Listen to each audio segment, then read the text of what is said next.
May gusto ka sa kanya pero nahihiya kang umamin.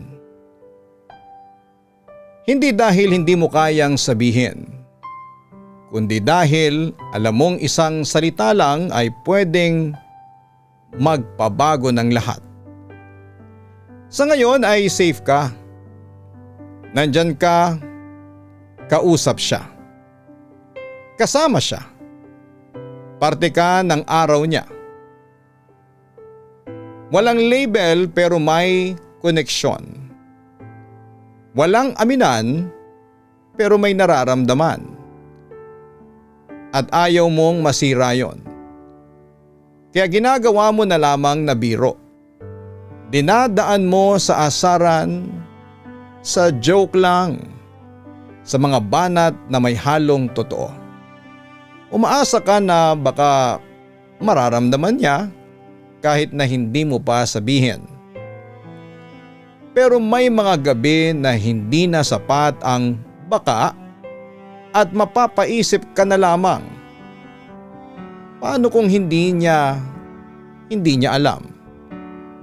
Paano kung may iba nang nagsasabi sa kanya ng mga bagay na hindi mo kayang sabihin?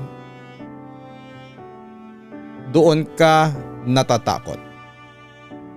Hindi naman sa rejection kundi sa possibility na huli na ang lahat. Kaya pinili mong manahimik, pinili mong itago.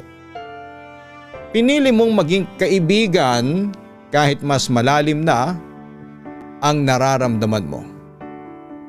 Pinapanood mo siya kung paano siya ngumiti.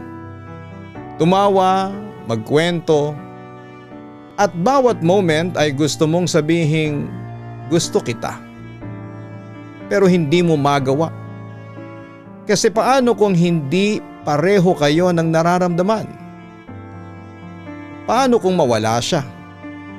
Paano kung matapos ang kung ano ang meron kayo sa ngayon? At sa huli, ikaw na lang ang nagdadala ng lahat. Mga salitang hindi nasabi, mga pagkakataong pinalampas, mga what if na hindi mo masagot. Hanggang sa isang araw, malaman mong may iba na siyang gusto. At doon mo marirealize na hindi ka natalo dahil hindi ka sapat. Natalo ka dahil hindi ka nagsalita. Ito ang katotohanan. Minsan at madalas ay hindi naman rejection ang pinakamasakit, kundi yung pagkakataon na hindi mo kasi sinubukan. At ikaw nandito ka pa rin, may nararamdaman para sa kanya, pero walang lakas ng loob para aminin. Ang tanong ko sa iyo, hanggang kailan?